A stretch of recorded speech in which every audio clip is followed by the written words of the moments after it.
Install Android 10 on Realme U1 via Resurrection Remix. Please check the description for important notes and all the download links. First download ROM and GApps packages, then transfer the downloaded files to the phone storage, link is in the description below. Step 2. Boot your device into TWRP recovery. Once in TWRP, click on Wipe, Advanced Wipe, and select the check boxes, as shown in the image, excluding internal storage.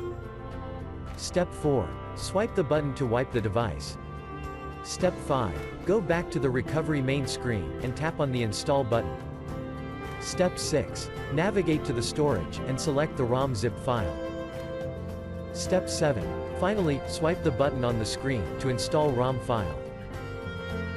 Step 8. Flash the GApps zip package, in the same manner. Step 9. After GApps flashing completes, select Wipe Cache and Dalvik from bottom left side of screen, and swipe to wipe.